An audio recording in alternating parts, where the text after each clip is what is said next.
Before we get started, I want to remind everyone that the information in this presentation is not to be or construed as investment advice. The information presented are subject to change without notice, and while we have made every reasonable effort to ensure that the content is reliable and accurate, we have not independently verified the content and are not responsible for errors therein. Please consult a professional advisor before putting a loonie in any of these financial markets.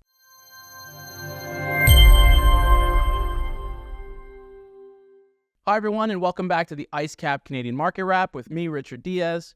In this week's episode, we will be reviewing Canada's dismal record of productivity growth, why it matters, and what the Bank of Canada has to say about it. Productivity, or rather improving Canada's productivity, is a subject that is near and dear to my heart. And I was thrilled to read Carolyn Rogers, the Deputy Governor of the Bank of Canada's speech on the subject. Rogers was as forceful as a person in her position can be and laid out what has gone wrong in Canada and touched on how it can be improved. In my view, productivity growth is the only way to emancipate the working class and improve the well-being of Canadians from coast to coast. It's high time we address our catastrophic record and its causes. But first, some of you might be wondering or asking yourself, what is productivity? And that's how we start this week's video. In the other sections, we examine Canada's dismal record, and finally, what the BOC has to say about it. So let's get started. What is productivity? Productivity is a measure of economic performance that compares the amount of goods and services produced,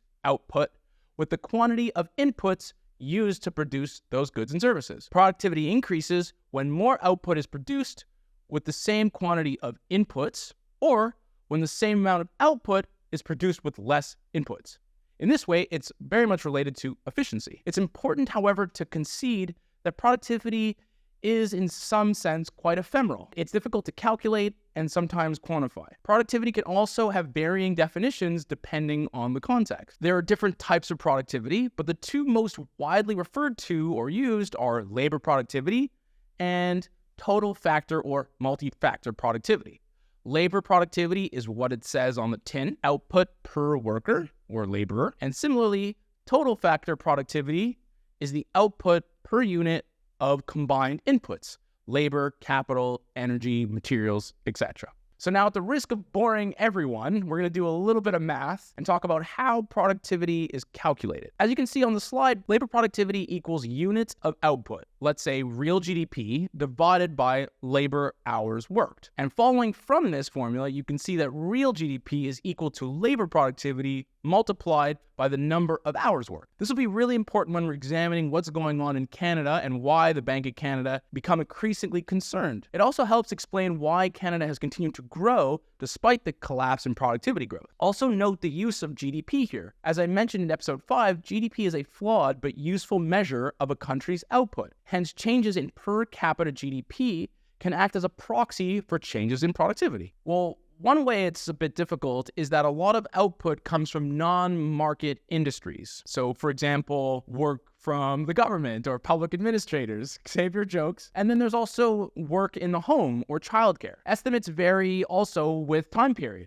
So business cycles tend to distort measurements of productivity. And then there's some inputs and outputs that are not measured at all. For example, how do you calculate the impact oil has on Canada in the way that it props up the loonie? So why is productivity so important? Well, it is essential for several key reasons, but in particular, it helps living standards. It does so because it is one of the primary drivers of economic growth. When workers, businesses, or the economy become more productive, they can produce more output, goods and services, without increasing the input, such as labor or capital. This leads to higher GDP and, over time, economic expansion. As people become more productive, their income tends to rise, and they improve their purchasing power and overall standards of living rise. And finally, it keeps prices low as goods and services can be produced more efficiently. There's that word again. So what's going on in Canada? It's been an absolute disaster. There's no sugarcoating it. The following chart is from TD Bank economists, and it shows the average productivity growth for the last few decades.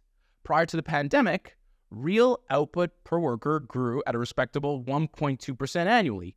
Since 2019, 0. This sets Canada apart as one of the worst performing advanced economies. This becomes clear when we contrast Canada's GDP per capita, a productivity proxy, with that of the US and the G7. Note that Canada falling behind is a relatively new phenomenon. From 1995 to 2015, Canada's GDP per capita kept up with that of the US. But since 2015, they've decoupled. In a minute, I'll share the BOC's view on why. But before that, I wanted to share the following chart. It's a way of double-checking my work. Note that the following chart doesn't only rely on GDP per capita, but Statistics Canada's measure of a labor force productivity. And again, you can see productivity growth is negative over the past 5 years, corroborating the methodology. It's the red line on this chart. Remember, GDP roughly equals population growth plus productivity. And so to double check my calculations, I've laid out this green line over the blue line.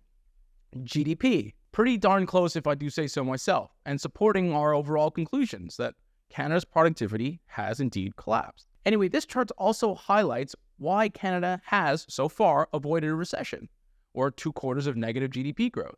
And that's because of very strong population growth, and that's that gray line that you can see. So what does the BOC have to say about it? Well, first, a bit of context. Setting interest rates is only part of a central bank's job. Among other things, they are also responsible for regulating its banking system and managing the currencies. They also compile suites of reliable, free, publicly available data for me, and I guess anyone else who's interested. Anyway, extremely well-regarded academics often lead central banks, and in this role, they are responsible for directing research projects and studies on the domestic and global economy.